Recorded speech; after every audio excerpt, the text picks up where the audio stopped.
Today we're going to talk about section 5.5 entitled Greatest Common Factor, which I'm going to call GCF factoring with regard to polynomials. Let me show you a simple example of what we're going to be talking about today. If I give you this expression and I ask you to factor it, factor 2x plus 4. Well, I bet most of you out there know what to do. Basically, I'm going to look for my greatest common factor in this binomial sum. And of course, the GCF is 2. And what I can do is factor out, as they say, the GCF from that binomial expression. So the result would be 2 times the remaining factor x plus 2.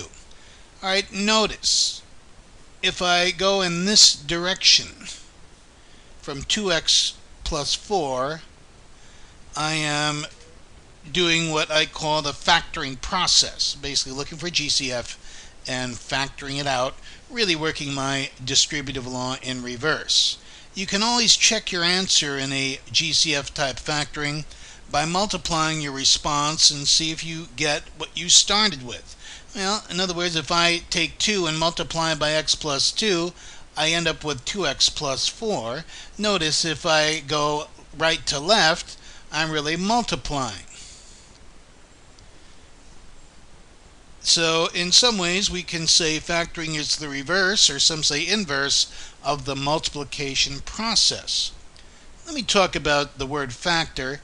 If I view the word factor as a noun, well, a factor is really what we call an element or a building block of a product. All right, so 2 and x plus 2, as an example, are both factors in that expression. If I look at the verb to factor,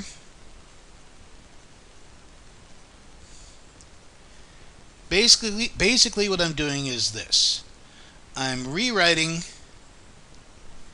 a sum of terms as a product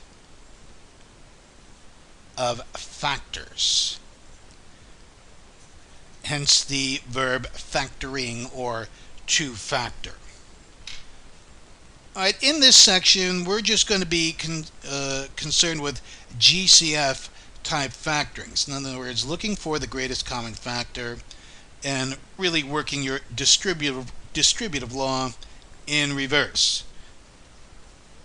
Let's start out nice and easy.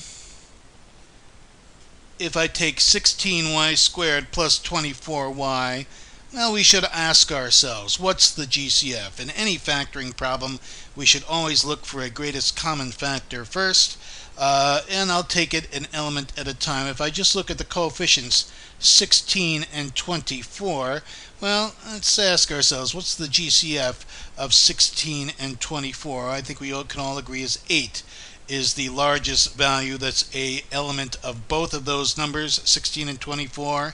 And if I look at the variable portions, y squared and y, well, I've got at least one power of y in each of those terms, so the greatest common factor in that expression, in that binomial expression, is going to be 8y. Well, that means I can really work my distributive law in reverse and factor out, as they say, the GCF 8y. Well, if I'm factoring out an 8y, what's left inside? Well, I think we can easily see. Let me erase that. I made the parentheses too big. If I take an 8y, factor out an 8y from 16y squared, I'll be left with 2y in that first slot. And if I factor out an 8y from 24y, I'm left with just the number 3. Alright, so this is my completely factored response for factoring the given binomial expression. Let's try something a little harder. Factor.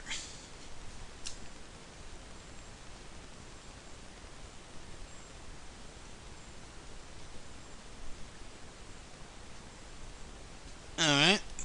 Factor 25a cubed b minus 15ab cubed. Well, again, I have to ask myself, what is the greatest common factor in this binomial sum or difference? In other words, what is the largest quantity that is common to both terms in this sum? Hence the word common in greatest common factor. Well, I think you'll agree if we look at the coefficients, the GCF of those coefficients is going to be 5. 5 is the biggest quantity that I can squeeze out of both of those terms. How many powers of a are common to both? Well, I've got a cubed in the first expression. I've got a in the second expression, so I've only got one a common to both, so that's all I can take out. And b cubed, similarly, there's only one factor of b that's common to both. Right? That's common to both, so the greatest common factor is going to be 5ab. Alright, if I take out a 5ab, what's going to be left? Well, if I take a 5 factor out of 5ab from 25a squared b, there's going to be a 5a squared b. I'm sorry, 5a squared in that first slot, right? You can always check your answer. 5ab times 5a squared is going to be 25a cubed b. Looks good. Alright, so what's going to be left in this second slot here if I factor out a 5ab? Well, I think we can all see there's going to be a 3 in that coefficient slot. You're factoring out the a, b cubed. If I take out 1b, there's going to be 2 factors of b left. So the residue polynomial left inside the parentheses is going to be 5a squared minus 3b squared. Alright, again, you can always check. I don't insist on it on test day because it burns up too much time.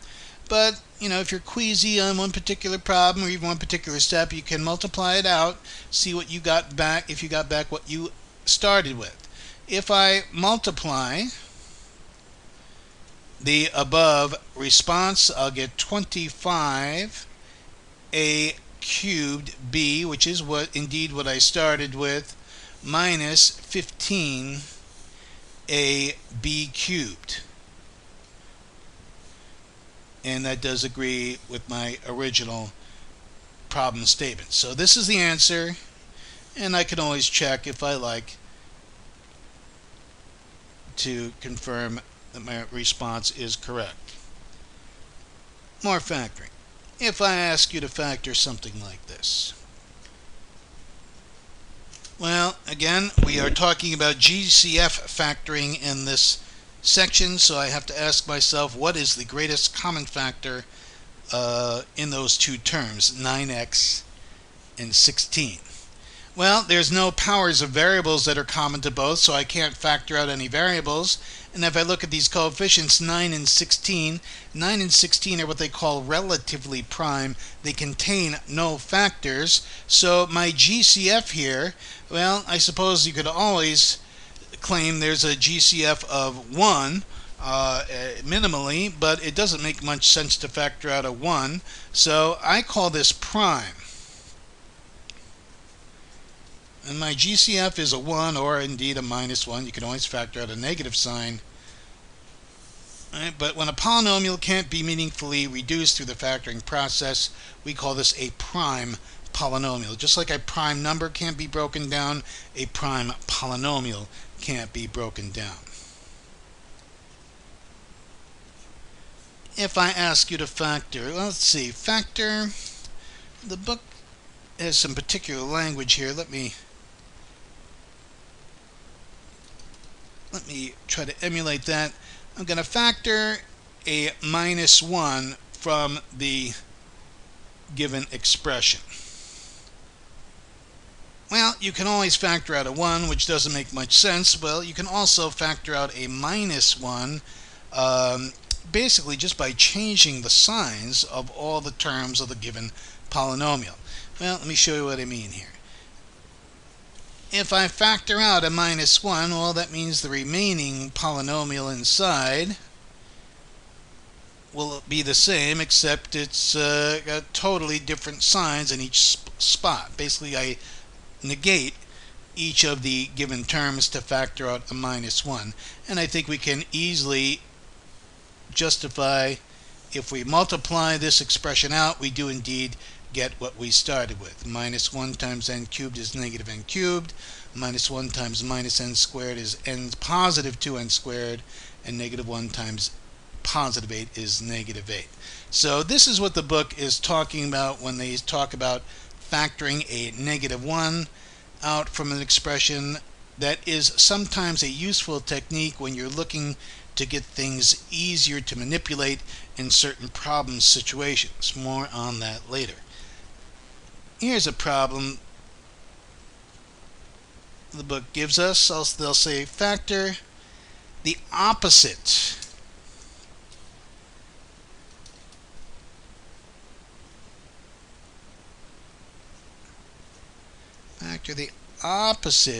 of the GCF out of this expression.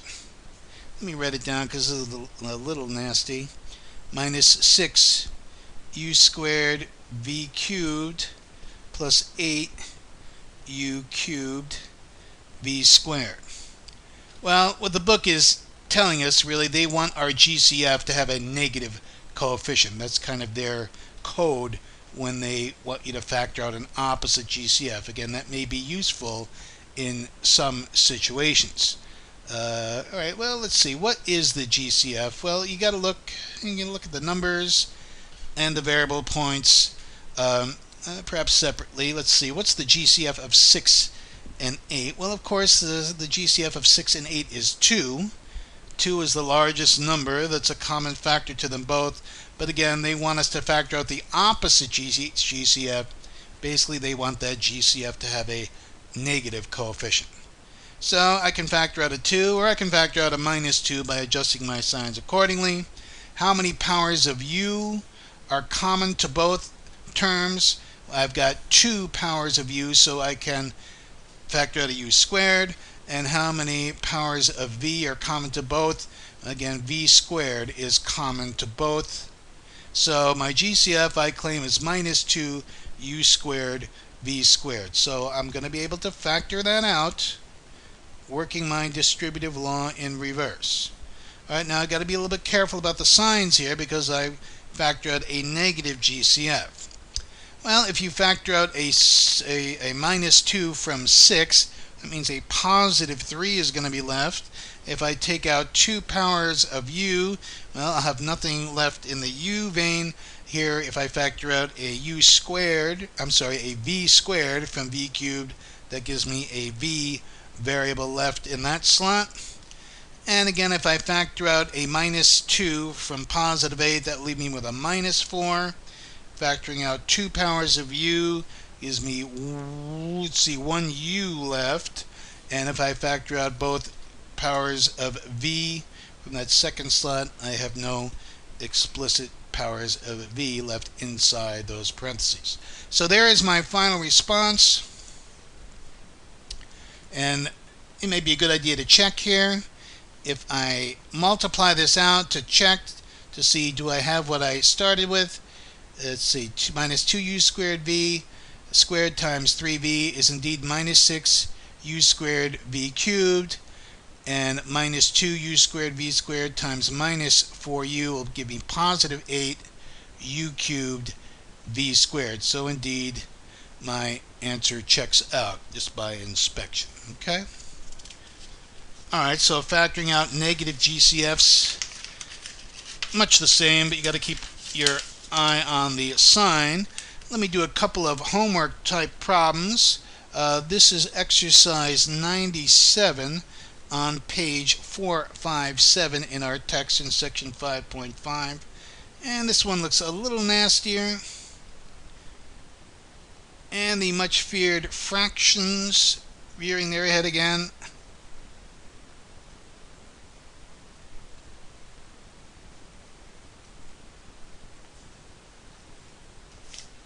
Alright, let's see what we have here. Well, let's see. What is the GCF? What is the greatest common factor of all 3 of these terms in this polynomial expression? Well, look at the coefficients. I've got 3/5 and 1/5 and 4/5.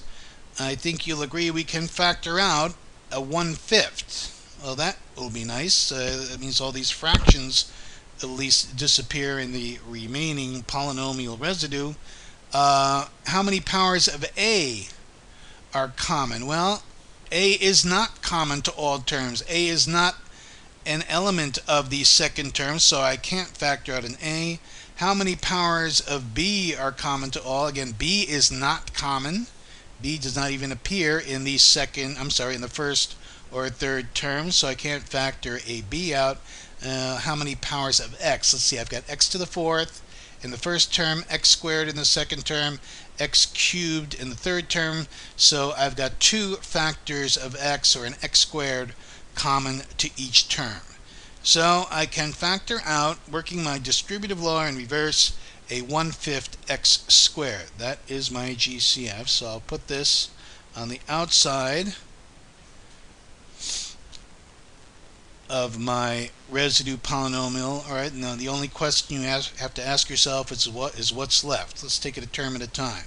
If I factor out a 1/5 x squared from 3/5 ax to the fourth, well, I'll have a 3 left, and I'll have an a left, and I'll have 2 powers of x left. So 3ax squared remains in the first slot. Again, second term, if I factor out a 1/5 bx squared, well, if I factor out a 1/5 bx squared, that means everything is taken out from that second slot except for the one factor of b. And now, what's left in that third slot? Well, 4/5 ax cubed. You're factoring out 1/5. You're factoring out x squared. So what's left is 4 times ax. You've got one factor of a left and one factor of x left. Alright, so this is my completely factored answer. I can't factor this any further.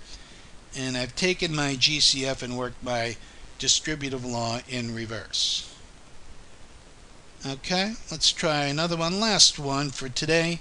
I'm going to take another homework type problem. This is exercise 92.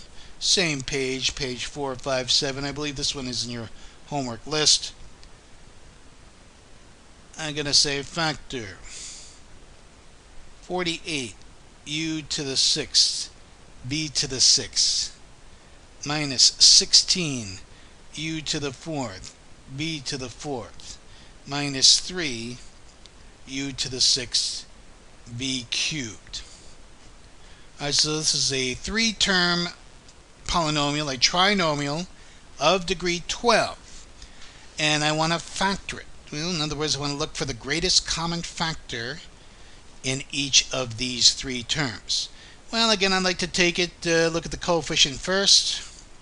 If I look at 48 and 16 and 3, if I'm looking for a GCF, well, regarding those coefficients, there is no GCF, well, except for the obvious values of 1 and minus 1.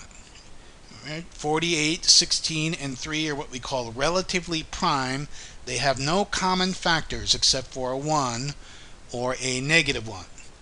Alright, so I'm going to now look at the variable portions to find the GCF. U squared, u to the sixth, u to the fourth, and u to the sixth. Clearly 4 factors of u are common to all, and v to the sixth, v to the fourth, v cubed, and 3 factors of v are common to all. So that is going to be my GCF, u to the fourth power times v to the third power.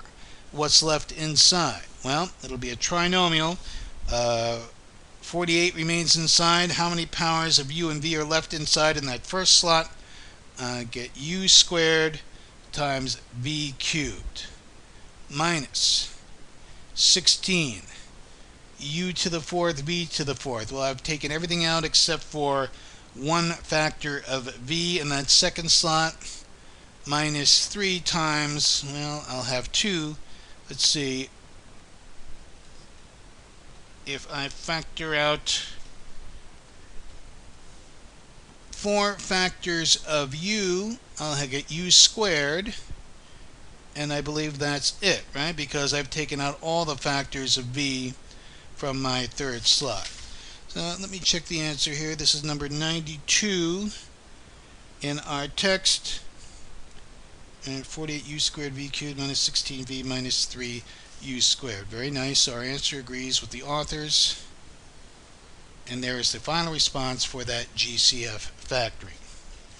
Alright, this represents the upper limit of difficulty in this section, so we'll call it a day, and this concludes section 5.5, factoring GCFs.